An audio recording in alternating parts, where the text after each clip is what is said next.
ആത്മത്തെക്കുറിച്ചും ഭൗതികത്തെക്കുറിച്ചും പ്രപഞ്ചത്തെക്കുറിച്ചും അധ്യയനം ചെയ്തുകൊണ്ട് മാത്രമേ മനുഷ്യന്റെ ജീവിതത്തിൽ വികാസം ഉണ്ടാവൂ. ആത്മത്തെക്കുറിച്ച് മാത്രം അധ്യയനം ചെയ്തതുകൊണ്ട് ലോകം തുടങ്ങിയെടുത്തു നിൽക്കുകയാണ് ചെയ്തത്. അതുകൊണ്ട് അധ്യാത്മം മാത്രം പറയാനുള്ള ഒരാളല്ല ഞാൻ എന്നെ സ്വയം വിശേഷിക്കും. ഇനി എന്തിനാണ് ഞാൻ ഈ ക്ഷേത്രങ്ങളിലും ഉത്സവ പറമ്പുകളിലും അമ്പലങ്ങളിലും പ്രസംഗിക്കാൻ പോകുന്നത്? നമ്മുടെ കേരളത്തിൽ 2468 5 സ്റ്റാർ ക്ഷേത്രങ്ങളുണ്ട്.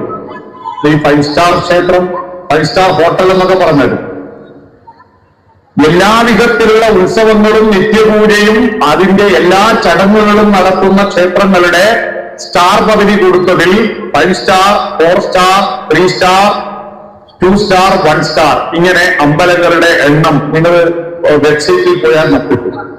2468 5 സ്റ്റാർ അമ്പലങ്ങൾ. അവിടങ്ങളിലെല്ലാം നടക്കുന്ന ഉത്സവങ്ങളെല്ലാം വളരെ ഗംഭീരമാണ്.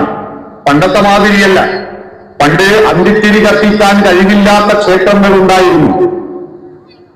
ഇന്ന് അങ്ങനെ മനുഷ്യന്റെ ഭാഷയിൽ പറഞ്ഞാൽ BPL ലിസ്റ്റിൽപ്പെട്ട ഒരമ്പലവുമില്ല.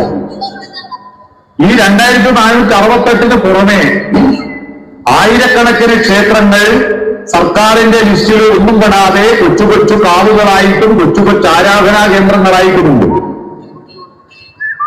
ഇവിടെയെല്ലാം ആരാധിക്കുന്ന ദൈവത്തിന് ഏറ്റവും മനോഹരമായ പേര് എനിക്ക് ഇഷ്ടപ്പെട്ട ഏറ്റവും സുന്ദരമായ ദൈവത്തിന്റെ പേര് കരുണാകര. കരുണാകരൻ മുൻ മുഖ്യമന്ത്രിയാണെന്ന് തെറ്റിദ്ധരിച്ചു പോയി.